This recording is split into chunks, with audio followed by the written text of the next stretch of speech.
All right, good morning once again. So again, what we're doing here for the rest of the day in this class is working on proofs. Okay, so where I left off was when you do a trigonometric proof, you need to put reasons for steps that involve using a trigonometric identity.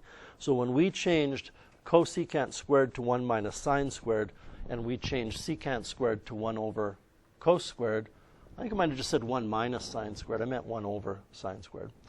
We used reciprocal identities.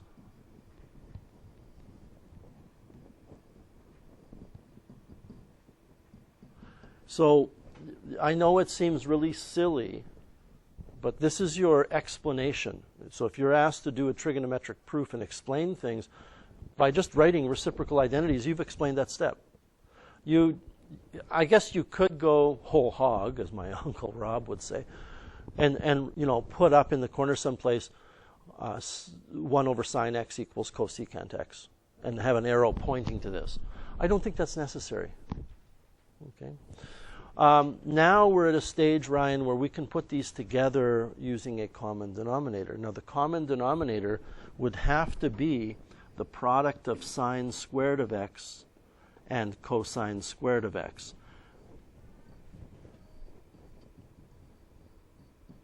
This is like adding together two fractions like 1 over 3 plus 7 over 8. There's nothing that 3 and 8 share in common in terms of factors, so the common denominator would be the product of them, or 24. Now I need to multiply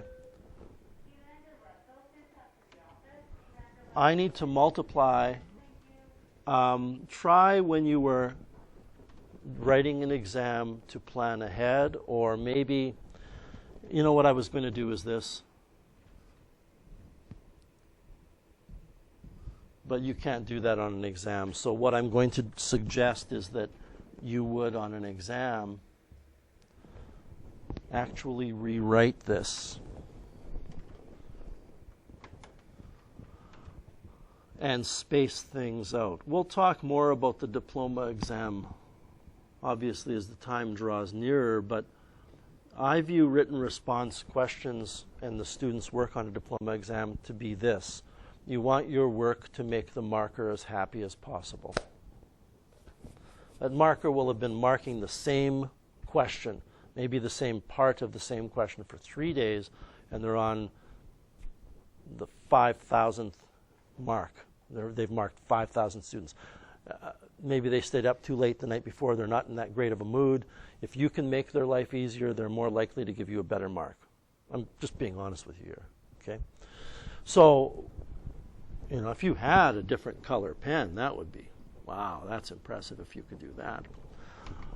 But anyway, we multiply the top and the bottom by whatever is necessary to achieve the new denominator. So we end up with, and this is a nice surprise, cos squared of x on the top of one and sine squared of x on the top of the other. And don't lose sight of the fact that we want it to be cosecant squared. I'm going to write this here, multiplied by secant squared. When I put these together, this is cos squared plus sine squared over sine squared x cos squared x. I'm adding, I don't multiply the denominators. Now I can write 1 over sine squared x cos squared x. And I can write that I'm using the Pythagorean identity.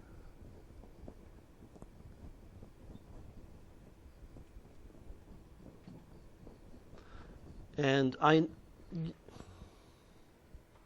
know that these are the same, right? You can look at these two, where we're at on the left side and where we're at on the right side, and say, well, they're the same. But you're not officially done the proof until you write them so they are the same. So you have two options. One is to rewrite this by putting the sine squared on the top and changing it to cosecant squared, and the cos squared on the top, but writing it as secant squared, and then saying left side equals right side. Or you could go over here and write 1 over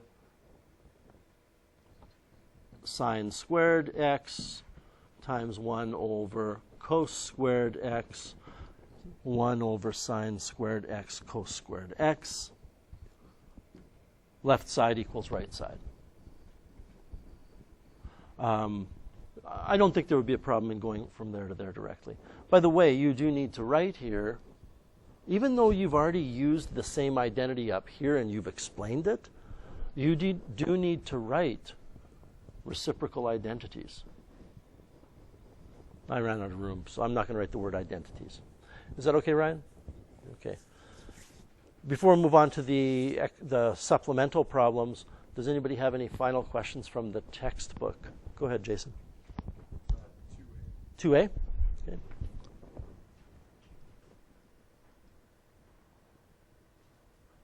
So we want to factor to prove this identity. So how this would appear on an exam, everybody, is prove the following identity. And, you know, I can almost guarantee that will be a written response component of your exam in this unit, to prove an identity. So you wouldn't be told to factor, but I look at the left side, and again, you work on the left side and the right side independent of one another. And I know you've heard this, but I will repeat it. Your job is to turn the left side legitimately into the same thing that's on the right side, or to turn the right side into whatever is on the left side, or to work on both of them separate from one another so they meet in the middle somewhere.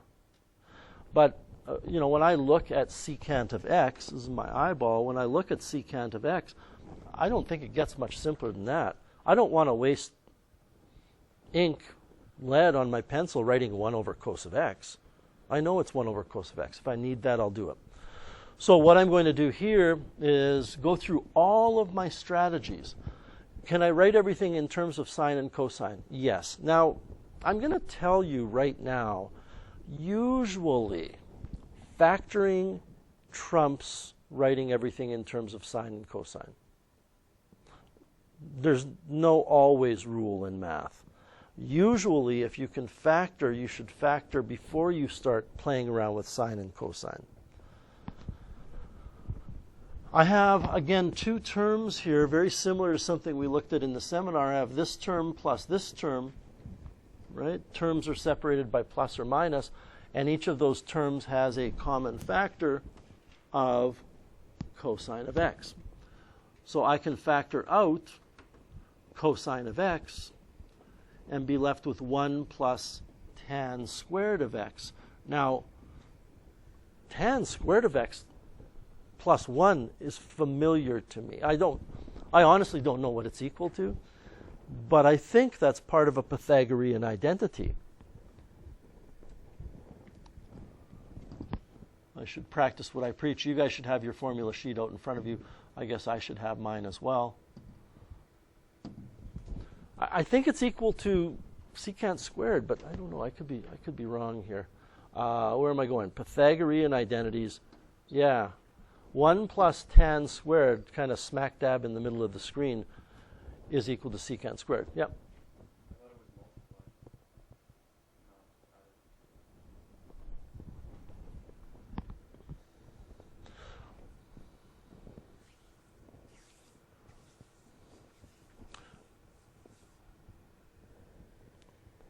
This, are you questioning that this should be a multiplication sign in here? Okay. If I asked you to factor 3x minus 12, 3x plus 12, you would factor out a common factor, right?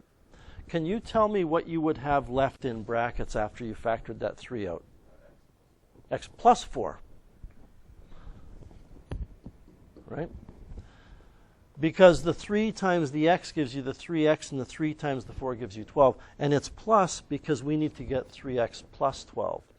So the reason it's plus here is for the same reason it's plus here. When I factor cos x out of cos x, I'm left with 1, plus when I factor cos x out of tan squared x cos x, I'm left with tan squared x. In other words, working in the other direction, if I were to multiply this out, I would have to go cos x times 1 plus cos x times tan squared x. So do you see now why this is plus?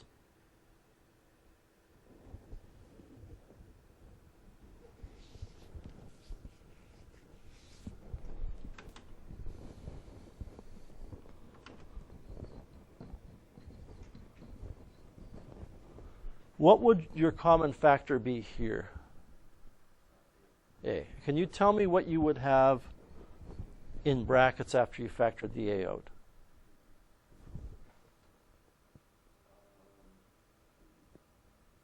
Sorry? 1 plus AB. Well, we're factoring the A out. Okay, it's B squared because A times B squared is AB squared.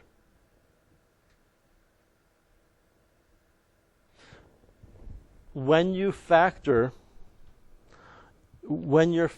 everybody, you're finding the thing left over in the brackets that multiplies by what you factored out to get where you started. So this is almost why we say when you take out an A. So what do we have here? We have an A, and I suppose you could put a 1 here. It wouldn't change it. What do we have here? We have an A as a factor. We have a B as a factor. We have a B as a factor. So when we teachers say we take out an A, we factor out an A, we're literally removing an A from each term. So when I remove an A from this term, I take this A and I write it outside, I'm removing it, I'm left with the 1. When I remove an A from this term, I'm left with 2 B's, which is a B squared. But your question started with why is it plus? And we know it's plus, right? Because it's plus here. So if I factor out a cosine out of these two terms, I have a plus between them. I have to have a plus in whatever's left over. The fact that it's trigonometric doesn't change the properties of factoring. If I said factor this, you would take a 3 out. We would have x squared, and then this is minus. We would have 2x, and this is plus. Plus 3, of course. So I'm going to kind of end my explanation there in terms of the factoring, and maybe you have to find some additional factoring practice. But anyway, we are left with plus. If it were times, one final thought, if you thought this was times,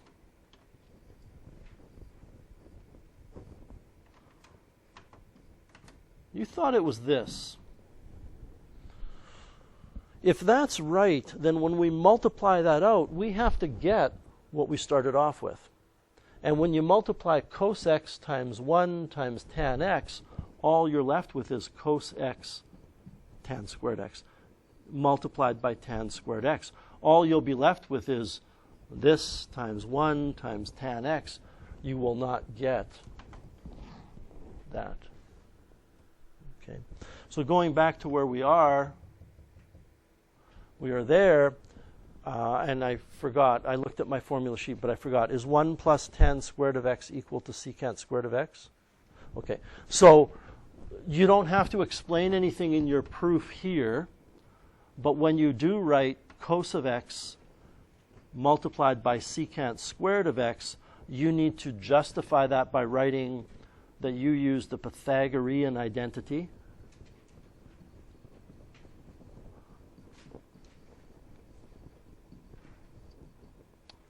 And then what I would do is I would write this as cosine of x times 1 over cosine squared of x.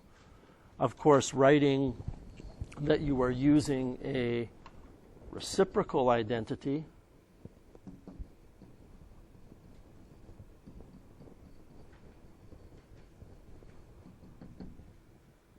Then you can cancel. I'm not going to you don't have to show exactly how you cancel it, but so you don't have to write this. I'm just putting it for the sake of people that might not see immediately how it cancels. You have a cosine of x times 1 on the top, and you have a cosine squared of x on the bottom. So this is what you have. There is a factor of cos x on the top and on the bottom, so it cancels. You're left with 1 over cos x. Don't forget the other side was equal to secant x. Is that correct? Okay. So now you have that option. Do you now write this left side as secant x? I mean, we know these are equal, but you're not done. Or do we take secant of x and write it as 1 over cos? I don't know why. This is something that I would do, and I would have to put reciprocal identity. I mean, you could obviously, and then you say left side equals right side. You could obviously say, go from 1 over cos to secant of x and write reciprocal identity as well. Okay, let's move on now to the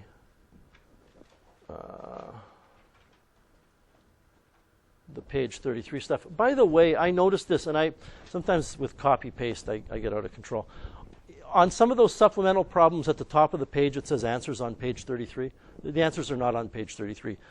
At the bottom of every page of the supplemental problems, it tells you where to find the solutions. Okay? So, and I just put this really big so I could find it in my sidebar there. My eyesight's not that bad. Farhan, you had a question. Number 8. Okay. So we want to prove this. Okay, boy, this is really a beast of a question. I'm going to start with the right-hand side and rewrite everything in terms of sine and cosine and hope for the best. I'll be honest with you, all of these supplemental problems, I haven't done them yet. Okay, so this will be interesting to watch. I'm going to go with the sine and cosine thing. Remember I said factoring trumps the sine-cosine strategy. There's nothing to factor here. There is one other thing that we could try that I might show you in a bit if the sine-cosine thing doesn't work. But I suspect the sine-cosine thing will work. So I'm going to rewrite the right-hand side as 1 plus sine x over cos x over 1 minus sine x over cos x.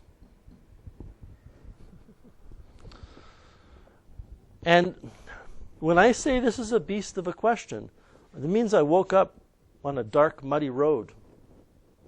Like it's really bad. But I think I can see the sun peeking out already.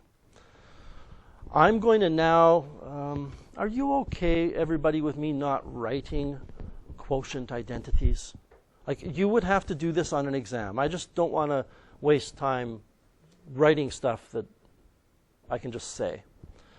So this is a complex fraction. I'm going to multiply the numerator and denominator by cosine of x. And in fact, when you do that, do you see you end up with the left-hand side? How many of you see that we're going to get the left-hand side? Because when I multiply this cosine x, there's that plus thing again. I'm going to multiply cosine x by the 1 and by this. I need to do a distribution of my multiplication. But there's going to be a plus in between my two products. So when I take cosine of x times 1, I get cosine of x. Plus, when I multiply cosine of x times sine over cosine, the cosines cancel, and I'm left with sine of x. Over cosine of x times the 1 on the bottom is cosine of x. And then it's minus the cosines cancel in the next part of the product, sine of x. So left side equals right side. I mean, when I looked at it, I went, oh, wow, tangent, and we have plus and minus and nothing to factor. I thought, wow, this is going to be a real beast. I thought that. Even though it took me writing down that step to see the light a bit, I had to write it down to see it. I couldn't see it without writing it. Are you okay with that, Farhan? Okay. Other questions? Go ahead, Julie. 3? What do we got here?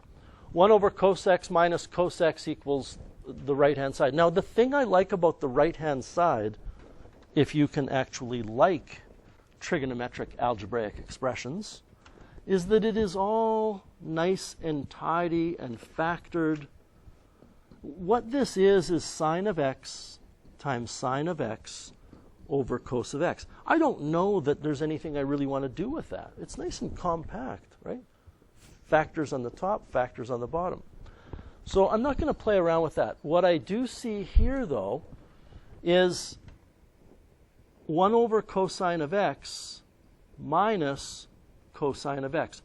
And that little shift in how I wrote that on the left-hand side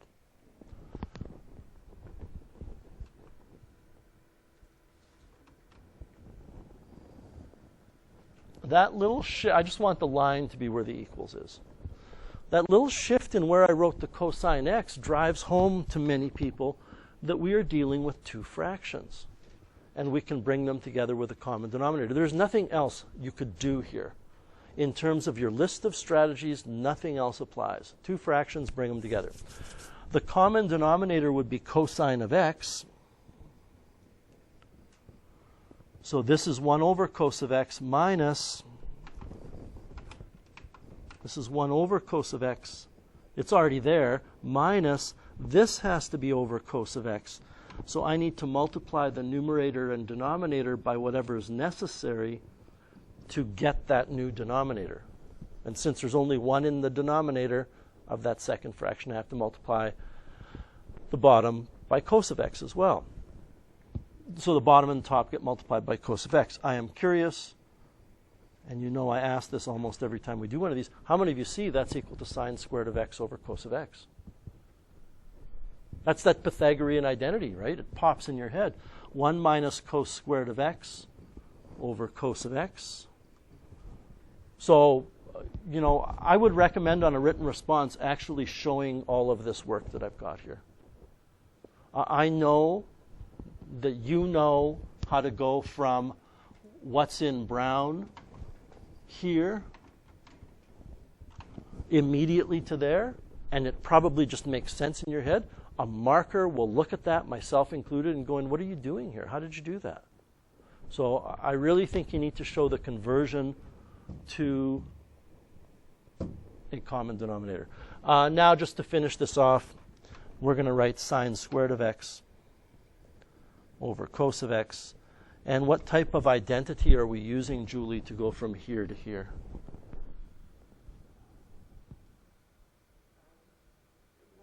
Pythagorean. By the way, if you don't remember the words, you can put over here this.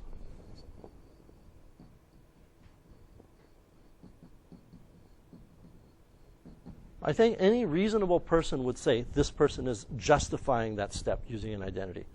It isn't the words so much as an explanation that you're using an identity and which identity you're using. I might even make the argument that this is maybe a better thing to write. It's your call. Left side equals right side. Good? Other questions? Go ahead. Page 30, 3E. Page 30. Page 30. Oh, so now we're on to the double angle and sum and difference identities.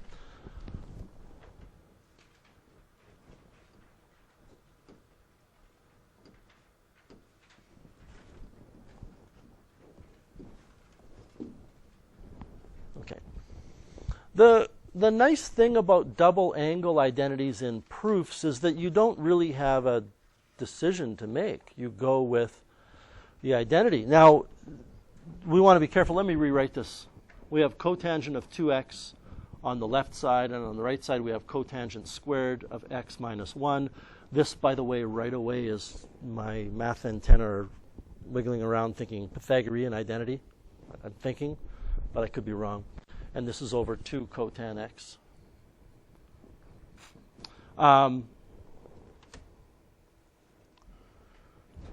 So we don't have a choice really with the cotan of 2x. We have to use a double angle identity, but we don't have a double angle identity for cotangent. We do have a double angle identity for tangent. Now, I could never remember what this is. It's 2 tan theta over 1 minus tan squared theta. That's interesting. As soon as I said that and saw it, I'm looking over here and going, it's something very similar over here. So how do we handle this? We write that this is 1 over tan of 2x, justifying that by saying it's a reciprocal identity. And then we go to the identity that is on our formula sheet for tangent of 2x, or tangent of 2 theta. And I don't think these are equal. Could be a mistake here in this problem set. But anyway, I'm going to put 2 tan x over 1 minus tan squared x there. I don't think they're equal.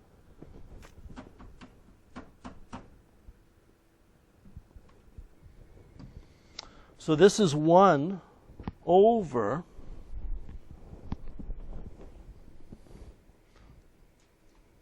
well, maybe they are. 2 tan x over 1 minus, is it 1 minus tan squared or 1 minus 2 tan squared? Just tan squared. I don't know, something's not right about this question. Personally, what I would do here is I would just flip that bottom over. But in keeping with the general theme of trying to eliminate complex fractions, I would multiply the top and the bottom by 1 minus tan squared x, thereby canceling these and being left with, I take it back, I think they are equal. I was a little surprised that I think we're going to have more work to do than I expected. So this is what the left side is equal to. Now, we have an option here, and it's that we know they're equal. I'm assuming they are equal. We have to either take all of these tangents on the left-hand side and turn them to cotangents, and then simplify and cross our fingers to see that we get, hopefully, what's on the right. Or I could take what's on the right and change these to tans. So I'd like to do this, and I hope this makes sense. I could continue here and write, and don't bother writing this, 1 minus 1 over cotan squared over 2 times 1 over cotan squared. Cotan, 1 over cotan x. So I could, in other words, Andrea, I could continue to focus on the left. Here's why I don't want to do that. I don't think there's any difference between which side you're working on, and your work is starting to get pretty long now, right? It's a matter of economizing your workspace. So now if you're on a diploma exam and there's this much space and you've already used it, now you've got to flip the page. And so why not just park that right there and start working on the other side and bringing it down? This would be 1 over tan squared of x minus 1, which is 1 over 1, over 2 times 1 over tan of x. Andrea, would you have been okay if for this I would have written 2 over tan of x instead of 2 times 1 over tan of x? Okay, so that's up to you how you want to write it.